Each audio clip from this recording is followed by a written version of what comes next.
Hello everyone. हम यहाँ पे डे 6 में पर्यावरण एवं पारिस्थितिकी को कंप्लीट करेंगे। ठीक है। आज तो जो ये 90 दिनों की सीरीज चला रहा हूँ, इसका आज डे 6 है। इसके बाद 84 डेज बचे हुए हैं और हम इसमें डे 6 में पर्यावरण एवं पारिस्थितिकी के वन्य एवं वन्य जीव अभ्यारण्य वन्य एवं वन्य जीव पर हम लोग पहुँच चुके थे। लगभग 120 पेज के आसपास हम लोगों ने कवर किया था। तो और इसके बाद इसमें सिर्फ बचते हैं, हम लोग करीब 50% कोर्स को कंप्लीट कर लिया है इसमें और 50% बचते हैं। तो आज हमारा डे 6 है, तो डे 12 तक हम लोग या डे 12 12-13 दिन में हम लोग इसको कंप्लीट कर ले जाएंगे। तो आप लोग अगर जुड़ना चाहते हैं RO UPPCS prelims specific preparation के लिए और जिसमें घटना चक्र जो है मैं बेहतरीन तरीके से आपको कवर करवाऊंगा, तो आप लोग मेरे चैनल के साथ जुड़िए और मेरे साथ घटना सार करंट अफेयर जो UPPCS प्रीलिम्स में आता है उसी पे फोकस होकर हम लोग प्रिपरेशन करेंगे। UPPCS प्रीलिम्स और RO जो इस बार परीक्षा होनी है या APS की परीक्षा होनी है, जो भी एग्ज़ाम UPPCS करवा रहा है सिविल सर्विसेज के लिए, तो उसके लिए आप मेरे चैनल के साथ जुड़िए। तो मैं आपको प्रीलिम्स हो जाएगा, प्रीलिम्स के बाद में मैं आपको मेंस के लिए भी गाइड करूंगा, चाहे RO के लिए हो या UPPCS प्रीलिम्स मेंस हो। मैंने ऑलरेडी प्रीलिम्स निकाला हुआ है दो बार UPPCS का, UKPCS का, तो उत्तराखंड PCS का, UPPCS का, और भी एग्ज़ाम्स में मेरे काफ़ी सही मार्क्स आए हैं। काफ़ी जगह सेलेक्टेड हूँ, काफ़ी जगह। तो थोड़ा सा मुझे 3-4 साल का यह एक्सपीरियंस है इस जर्नी में, इस क्षेत्र में, तो मैं आपको बेहतर गाइड कर सकता हूँ जहाँ तक मुझे लगता है। हाँ, 10-12 साल का नहीं है, तो 3-4 साल का ही है एक्सपीरियंस। और मैंने एग्ज़ाम क्रैक किया है, तो मैं जिस हिसाब से मैंने एग्ज़ाम निकाले हैं, तो मैं आपको वही पैटर्न पे तैयारी करवा के, या जो मुझे एक्सपीरियंस हुआ है इतने दिनों में, आपको एग्ज़ाम निकलवाने का पूरा प्रयास करूँगा। आप अगर मेरी रणनीति के साथ चलेंगे, मेरी स्ट्रेटजी के साथ चलेंगे, तो ज़रूर एग्ज़ाम आपका निकलेगा। और ठीक है, फिर हम लोग यहाँ पे शुरू करते हैं पर्यावरण पारिस्थितिकी का ये जो नया डे है, डे 6। चलिए फिर शुरू करते हैं। तो हाँ, आज से शुरू करना था ये वनों से लाभ एवं वनों का उपयोग।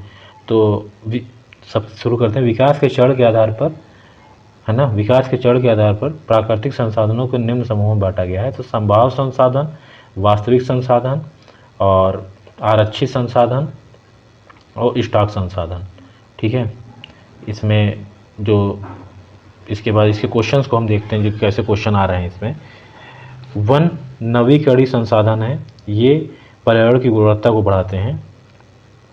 तो पर्यावरण की गुणवत्ता को बढ़ाते हैं, लेकिन इसके कोई नवीकरणीय होने का कोई वो नहीं है, तो बी हो जाएगा इसका। ठीक है। नवीकरण संसाधन वे होते हैं जो एक बार उपयोग होने के बाद पुनः उपयोग में लाया जा सकता है। तो वन नवीकरणीय संसाधन है क्योंकि इनके बाद एक बार संपोषित दोहन होने के बाद पुनः दोहन किया जा सकता है। निश्चित रूप से कहा जा सकता है कि वनों में पर्यावरण की गुणवत्ता बढ़ती है, क्योंकि वन पर्यावरण से कार्बन डाइऑक्साइड को अवशोषण कर ऑक्सीजन मुक्त करते हैं। ठीक है। प्राकृतिक साधन वे होते हैं जो किसी क्षेत्र में स्थित हैं तथा भविष्य में प्रयोग में लाए जा सकते हैं। किसी वास्तविक प्राकृतिक संसाधनों का विकास प्रौद्योगिकी एवं उत्पादन लागत पर निर्भर होता है। तो इसका 2 हो जाएगा, बी हो जाएगा सही दूसरे का। प्राकृतिक संसाधनों के निम्न समूह बयान किया जा सकता है। संभाव्य संसाधन, वास्तविक और आरक्षित संसाधन, है ना। वास्तविक संसाधन जिनका सर्वेक्षण किया गया हो तथा उनकी मात्रा एवं गुणवत्ता का पता लगाया गया हो, जिनका वर्तमान समय में प्रयोग किया जा रहा है। किसी वास्तविक संसाधन का विकास उपलब्ध प्रौद्योगिकी तथा लागत पर निर्भर करता है। एल्युमिनियम हरी धातु है, वह लकड़ी का स्थान लेकर वनों को बचाती है। ठीक है। तो ये सही है और आर गलत है। इसमें वह लकड़ी का स्थान लेकर वनों को बचाती है या नहीं है। ठीक है। भारत के एक विशेष क्षेत्र में स्थानीय लोग जीवित वृक्षों की जड़ों का अनुवर्धन कर उन्हें जलधारा के आर पार सुदृढ़ पुलों में रूपांतरित कर देते हैं। जैसे जैसे समय गुजरता है ये पुल और अधिक मजबूत होते जाते हैं। ये अनोखे जीवित जड़ पुल कहाँ पाए जाते हैं? तो ये मेघालय में पाए जाते हैं। वनोन्मूलन एवं उसके प्रभाव। ठीक है। निम्न में से कौन सा भारत में निर्वनीकरण का प्रभाव नहीं है? तो नगरीकरण जो है, नगरीकरण जो है निर्वनीकरण का प्रभाव नहीं, बल्कि यह निर्वनीकरण के कारणों में से एक है। बढ़ती आबादी की आवश्यकताओं को पूरा करने के लिए नगरों और वास स्थानों को विस्तार वनों और जैविक विविधता को प्रभावित करता है। नगरों की आवश्यकताओं को संदर्भ में भी वनों की कटाई, ठीक है, कटाई से, ठीक है। नागालैंड के पर्वत क्रमशः बंजर होते जा रहे हैं, इसका प्रमुख कारण है तो झूम कृषि जो है इसका प्रमुख कारण है। भारत में वन क्षेत्र का ह्रास भारत की जननांगी संक्रमण से प्रतिष्ठा संबंध रहा है। तो ए आर दोनों सही है और दोनों व्याख्या कर रहे हैं, ठीक है। वन क्षेत्र की जनसंख्या वृद्धि में प्रायः नकारात्मक संबंध होता है। वन ह्रास का मुख्य कारण जो है औद्योगिक विकास है, ठीक है। औद्योगिकरण ही जो है वन ह्रास का मुख्य कारण है, और जो लकड़ियों का दोहन किया जा रहा है, ठीक। फिर 5 नंबर क्वेश्चन पे आते हैं। जलवायु के प्रमुख घटक हैं जो झारखंड राज्य के वन क्षेत्र की जलवायु को प्रभावित कर रहा है। तो जंगल की आग जो है, झारखंड राज्य के वन के क्षेत्र को जलवायु को प्रभावित करने वाला प्रमुख घटक जंगल की आग है। जंगल की आग से झारखंड के प्रभावित होने वाले जिलों में हजारीबाग, जमशेदपुर, पलामू, बोकारो आदि हैं। जंगल की आग झारखंड के आरक्षित एवं संरक्षित वनों में भी प्रमुख समस्या है।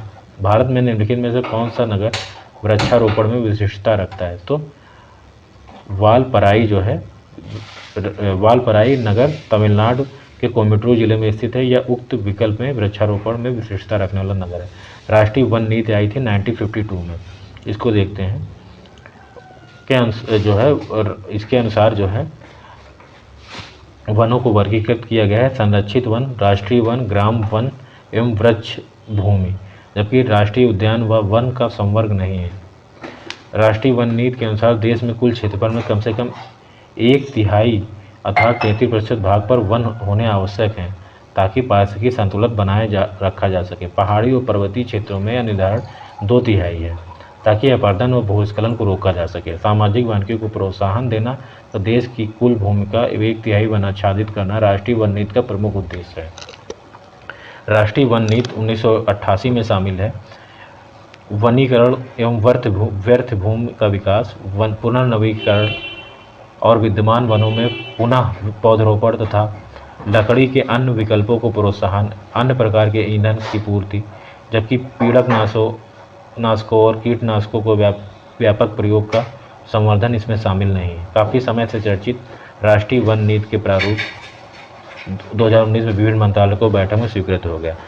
2018 में राष्ट्रीय वन दिवस का विषय क्या? तो ये 18 में नहीं, आप जो जिस ईयर एग्जाम देंगे उसका आप देखिए। भारत में उपयुक्त पारिस्थितिकी संतुलन बनाए रखने के लिए वनाच्छादन हेतु न्यूनतम संस्तुत भूमि क्षेत्र 33% है, ठीक है। भारत में उच्च पारिस्थितिकी संतुलन बनाए रखने के लिए कितनी भूमि वन आच्छादित होनी सिफारिश की गई? तो 33%। पर्यावरण के संतुलन बनाए रखने को वनांतर्गत क्षेत्रफल होना चाहिए, 33% होना चाहिए, ठीक है। राष्ट्रीय वन नीति में भारत के कुल भौगोलिक क्षेत्र में कितने प्रतिशत पर वन रखने का लक्ष्य है? तो 33% पर है, 1/3।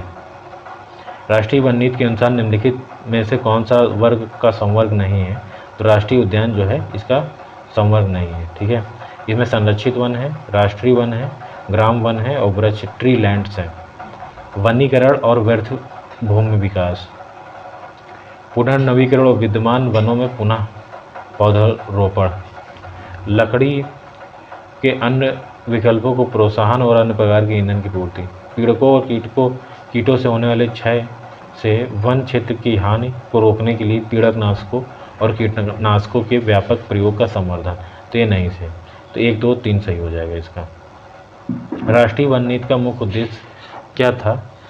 ठीक है, तो पारिस्थितिकी संतुलन को सुनिश्चित करना, सामाजिक वानिकी को प्रोत्साहन देना, देश की कुल भूमि का 1/3 वन आच्छादित करना, वन प्रबंधन में जन सामुदायिक भागीदारी सहभागिता को प्रोत्साहित करना, ठीक है। तो 2 और 3 इसके सही हो जाएंगे, डी ऑप्शन सही हो जाएगा। सामाजिक वानिकी को प्रोत्साहन देना था, देश की कुल भूमि का 1/3 वन आच्छादित करना राष्ट्रीय वन नीति का प्रमुख उद्देश्य है। भारत वन स्थिति रिपोर्ट 2021, अभी 2023 की जो है ये रिपोर्ट आ गई है, तो वन स्थिति रिपोर्ट, तो बेहतर होगा कि वही आप लोग देखें। वो मैं आपको आर्थिकी में कवर करवा दूंगा बाद में। तो इसको, इस चैप्टर को छोड़ते हैं, ठीक है। वो आर्थिकी में कंप्लीट करवाऊंगी, इसको पढ़ने का कोई मतलब नहीं है, ये पुराने डाटा हैं। इसमें जो नए डाटा हैं वो आर्थिकी में दिए हुए हैं, वहीं से हम लोग कवर करेंगे इसको, ठीक है। नेक्स्ट चैप्टर पे आते हैं। इससे बहुत क्वेश्चन पूछे गए हैं। आयुसीएन व विभिन्न संकटापन्न जातियों। भारत की सबसे बड़ी मछली अगर देखा जाए तो व्हेल शार्क है, ठीक है। व्हेल शार्क भारत की ही नहीं, पूरे विश्व की सबसे बड़ी मछली है। यह 50 फीट लंबी हो सकती है। व्हेल शार्क ऑस्ट्रेलिया और अफ्रीका के तट पर प्रवास करती है, किंतु प्रत्येक वर्ष मार्च से मई के माह के दौरान यह बड़ी संख्या में व्हेल शार्क भारत के गुजरात तट पर आती है। यह समय व्हेल शार्क की गर्भावधि है और गुजरात तट पर आने वाले व्हेल शार्कों की सुरक्षा वर्ष 2004 में कार्यक्रम प्रारंभ किया गया था। घड़ियाल बहुतायत में पाए जाते हैं तो गंगा में पाए जाते हैं। प्रजाति है जो सहायक नदी पाए जाते हैं, या बांग्लादेश, भारत ना, ठीक है। भारत के निम्न प्राणियों पर विचार कीजिए तो मगरमच्छ, हाथी। तो ये कौन सी संकटापन्न जातियां हैं? तो दोनों हैं, ठीक है। तीसरे का सी हो जाएगा। आईसीएन की जो है संकटापन्न जातियों में शामिल किया गया है। हाथी भी संकटापन्न जातियों की श्रेणी में है।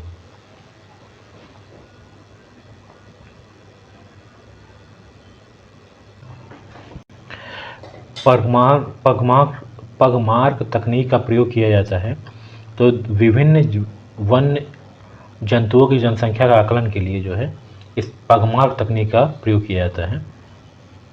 विभिन्न वन्य जीव जंतुओं की संख्या का आकलन के लिए पगमार्क तकनीक का प्रयोग किया जाता है। इस तकनीक में पशुओं के पद चिन्हों का संख्या के आधार पर विभिन्न वन्य जीवों की जनसंख्या का आकलन किया जाता है, ठीक है। तारा निम्न पर विचार कीजिए। तारा कछुआ, मॉनिटर छिपकली, वामन सुअर, स्पाइडर वानर। तो स्पाइडर वानर उष्णकटिबंधीय जलवायु क्षेत्रों में पाए जाते हैं। यह मुख्यतः मध्य एवं दक्षिण अमेरिका में सदाबहार वनों में पाए जाते हैं। एशियाई जंगली गधा जो है तो देखिए, जो एशियाई जंगली गधा है उसको बोलते हैं इक्कस होमियोनस। नील गाय को, बारहसिंगा को रूसवर्स उवा दूसली। चिंकारा को जो है गजेला बेनेटी, और नील गाय को बोसलाफस ट्रेगो कैमेलस। ये जो है इसके साइंटिफिक नेम है। घड़ियाल, चर्मकूर्म, अनूपमर। प्राणी जात में कौन सा संकटापन्न है? तो ये तीनों जो है संकटापन्न है। संकटापन्न मतलब क्रिटिकली इंडेंजर्ड, मतलब इंडेंजर्ड वेराइटीज हैं, स्पीसीज हैं। यदि आप घड़ियाल को उनकी प्राकृतिक आवास में देखना चाहते हैं तो उन्होंने किस स्थान पर जाना सही है? तो ये चंबल नदी पर जाना सही है। घड़ियाल को प्राकृतिक आवास चंबल नदी पे देखना सबसे सही है ना। इनका जो है वैज्ञानिक नाम गैवियलिस गैंगेटिकस है। घड़ियालों की ज़्यादातर संख्या भारत में चंबल नदी में, गिरवा नदी में पाई जाती है। भारत में पाई जाने वाली नस्ल खराई ऊँट के बारे में अनूठा क्या है? यह समुद्र जल में 3 किलोमीटर तक तैरने में सक्षम है। यह मैंग्रोव की चराई पर जीता है। ये जंगली होता है और पालतू नहीं बनाया जा सकता। तो 1-2 सही है। यह जंगली होता है, पालतू नहीं बनाया जा सकता, ये गलत है, ठीक है। फिर नेक्स्ट आते हैं वन संपदा संरक्षण से संबंधित भारतीय प्रयास। तो करीब 2.4% भारत में जो भूमि है, कुल जंतु प्रजातियाँ लगभग 7.28% है। भारत में वन्य जीव संरक्षण अधिनियम 1972 लागू किया गया है, ठीक है, जो वन्य जीवों की तस्करी, अवैध शिकार से रक्षा एवं संरक्षण के लिए भारतीय सरकार द्वारा वन्य जीव संरक्षण नियम 1972 में पारित किया गया था। इसमें कुल 66 धाराएं हैं, है ना, जो 7 अध्याय और 6 अनुसूचियों में विभाजित किया गया है, ठीक है। और वन संरक्षण अधिनियम 1980 आया है ना। इसके बाद और फिर हम लोग इसके क्वेश्चंस को देखते हैं, आप लोग इसको कंप्लीट करिएगा। भारत में किस राज्य में सर्वप्रथम मुख्यमंत्री जन वन योजना प्रारंभ किया गया? तो झारखंड में किया गया। निम्नलिखित में से किसके द्वारा अपना वन अपना धन योजना प्रारंभ की गई? तो हिमाचल प्रदेश द्वारा। झारखंड राज्य में जंगलों को सुरक्षित वन के रूप में वर्गीकृत करने का उद्देश्य है। तो बिना अनुमति सभी गतिविधियों पर प्रतिबंध। ठीक है, इसको देखते हैं। झारखंड राज्य में वन को 3 श्रेणियों में वर्गीकृत किया गया है: सुरक्षित, संरक्षित और अवर्गीकृत वन। अवर्गीकृत वन सुरक्षित राज्य में सुरक्षित वनों में बिना अनुमति के सभी गतिविधियां निषिद्ध हैं। भारत वन्य जीव संरक्षण अधिनियम किस वर्ष में लागू किया गया? तो 1972। भारत में वन्य जीव संरक्षण अधिनियम किस वर्ष लागू किया गया? तो 1972 में वन्य जीव संरक्षण अधिनियम पारित किया गया 1972। घटनाओं को प्रारंभ जो है वन्य जीव संरक्षण 1972, जैव विविधता संरक्षण अधिनियम जो है 2002, प्रोजेक्ट टाइगर 1973, प्रोजेक्ट हाथी 1992। तो इसमें ये 2020 से 2019-20 दोनों में आया था। देखो, वन्य जीव संरक्षण सबसे पहले, फिर प्रोजेक्ट टाइगर, फिर प्रोजेक्ट हाथी, फिर जैव विविधता अधिनियम। तो इसका बी हो जाएगा। वन संरक्षण अधिनियम जो है ये 1980 में आया था। पर्यावरण संरक्षण अधिनियम 1986 में आया। वन प्रदूषण निवारण एवं नियंत्रण अधिनियम ये 1981 और ये शायद 1900 जल प्रदूषण नियंत्रण 1974 में है। ठीक है, वायु प्रदूषण नियंत्रण सही। 2016 में कार्यान्वित नवीन राष्ट्रीय वन सूची डिजाइन के अंतर्गत वन सूची समीक्षा का समय घटाकर किया गया है तो 5 वर्ष। डिजाइन के अंतर्गत वन 20 वर्ष से घटाकर 5 वर्ष कर दिया गया। भारत में यदि कछुए की एक जाति को वन्य जीव संरक्षण अधिनियम 1972 की अनुसूची 1 के अंतर्गत संरक्षित घोषित किया गया है तो इसका निहितार्थ क्या है? इसका संरक्षण वही स्तर प्राप्त है जैसा कि बाघ को। इसका अन्य जीवों अन्य क्षेत्रों से अस्तित्व समाप्त हो गया है। कुछ प्राणी बंद संरक्षण के अंतर्गत हैं और अब इसके विलोपन का रोकना असंभव है। यह भारत के एक विशेष क्षेत्र में स्थानिक है। यह संदर्भ में उपयुक्त बी और सी दोनों सही। तो इसका ए सही है। ठीक है, इसके संरक्षण का वह स्तर प्राप्त है जैसा कि बाघ का। कछुए के जो संरक्षण है वो बाघ के संरक्षण के बराबर है। यदि किसी पौधे की विशिष्ट जाति को वन्य जीव सुरक्षा अधिनियम 1972 की अनुसूची 6 में रखा गया है तो इसका क्या तात्पर्य है? उस पौधे की खेती करने के लिए लाइसेंस की आवश्यकता है। ठीक है, जैसे इसमें है बोडोमास साइकेड है, ब्लू वेंडा है, कुथ है, लेडी स्लीपर आर्किड है, पिचर प्लांट है, रेड वेंडा है। वन्य जीव सुरक्षा अधिनियम 1972 के अनुसार किसी व्यक्ति द्वारा किए गए कतिपय उपबंधों के अधीन के सिवाय निम्नलिखित में से कौन सा प्राणी शिकारी नहीं किया जा सकता है? तो इसमें घड़ियाल, भारतीय जंगली गधा और जंगली भैंसा। इसका डी हो जाएगा। भारत में निम्नलिखित में कौन सा अधिनियम वन्य जीव संरक्षण प्रदान करता है? तो 1972 वन्य जीव संरक्षण अधिनियम। भारत में वन संरक्षण अधिनियम 1980 में पारित हुआ था। भारत सरकार ने वन संरक्षण नियम पारित किया 1980 में। निम्नलिखित में कथनों पर विचार कीजिए। पर्यावरण संरक्षण अधिनियम 1986 में भारत सरकार को सशक्त करता है क्योंकि यह पर्यावरण संरक्षण की प्रक्रिया में लोक सहभागिता और आवश्यकता की ओर से हासिल करने की प्रक्रिया और रीति को विवरण दे। यह विभिन्न स्रोतों से पर्यावरण प्रदूषकों को उत्सर्जन और विसर्जन के मानक निर्धारित करता है। 2 सही हो जाएगा इसका। ठीक है, इसको आप जो है पढ़िए पूरा एक्सप्लेनेशन। भारतीय वन्यजीव संस्थान स्थित है तो देहरादून में स्थित है। भारत वन संस्थान स्थापित है तो देहरादून में। वन अनुसंधान संस्थान स्थापित है तो अनुसंधान संस्थान देहरादून में है। वन अनुसंधान संस्थान देहरादून में स्थापित है।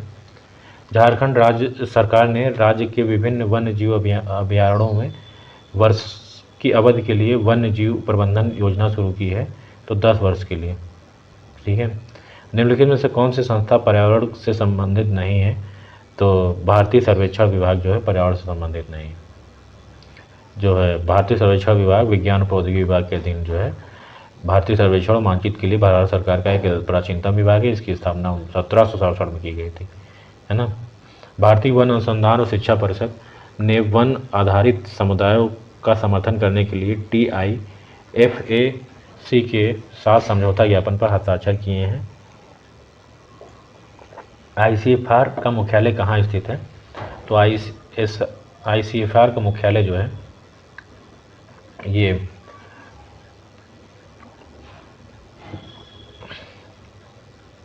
देहरादून में है शायद, नहीं, इसका मुख्यालय देहरादून में ही 23 का डी हो जाएगा, देहरादून में स्थित है। गैर वन क्षेत्र में विकसित किए गए निम्नलिखित में से कौन सा पादप भारत वन संशोधन अधिनियम 2017 की वृक्षों की परिभाषा में विलोपित किया गया है, तो बांस बाम्बू पादप की भारतीय वन संशोधन अधिनियम 2017 में वृक्षों की परिभाषा में विलोपित किया गया है। इसके अनुसार अब आदिवासी व गरीब किसानों द्वारा बांस का उपयोग अपने आर्थिक उपयोग के लिए किया जा सकेगा। भारतीय वन अधिनियम 1927 में हुए संशोधन के अनुसार वन निवासियों को उन क्षेत्रों में वन क्षेत्रों में उगने वाले बांस को काट गिराने का अधिकार नहीं है, गलत है। अनुसूचित जनजाति व अन्य पारंपरिक वनवासी अधिनियम 2006 के अनुसार बांस एक गौण वनोपज है। ठीक है। अनुसूचित जनजातियों और अन्य पारंपरिक वनवासियों अधिनियम 2006 वन निवासियों को गौण वनोपज की स्वामित्व की अनुमति देता है, 2-3 सही है इसके। ठीक है। भारतीय वन संशोधन अधिनियम 2017 द्वारा भारत वन अधिनियम 1927 में संशोधन कर बांस को वृक्ष की श्रेणी से बाहर कर दिया गया। इसमें गैर वन क्षेत्र में उगने वाले बांस की कटाई या पारगमन की अनुमति होगी, अतः कथन ये गलत है। अनुसूचित जनजाति एवं पारंपरिक वनवासी अधिनियम 2006 के अनुसार बांस एक बेंत, शहद, मोम, लाख, तेंदु पत्ता आदि गौण वनोपज है। साथ ही इस अधिनियम में वन निवासियों को वनोधिकार के तहत उनके गौण वनोपज के स्वामित्व के साथ उनके संग्रह, उपयोग और निपटान का अधिकार प्रदान किया गया है। इस प्रकार कथन 2-3 सही। विश्व के वन्य जीव भारत में पाए जाते हैं, करीब 7.28% पाए जाते हैं। चिपको आंदोलन के नेता किसे माना जाता है, तो सुंदरलाल बहुगुणा को माना जाता है। ठीक है। चिपको आंदोलन के प्रणेता कौन है, तो सुंदरलाल बहुगुणा। ये मेधा पाटकर जो है नर्मदा बचाओ आंदोलन से जुड़ी हुई है। ठीक है। दसौली ग्राम स्वराज से। ठीक है। चिपको आंदोलन मूल रूप से किसके विरुद्ध था, तो वन कटाई के विरुद्ध था। नेतृत्व वन कटाई के विरोध में नेतृत्व किया था, तो गौरा देवी ने नेतृत्व किया था चिपको आंदोलन में, चमोली के वन कटाई के विरोध में आंदोलन में। ठीक है। 30 का सी।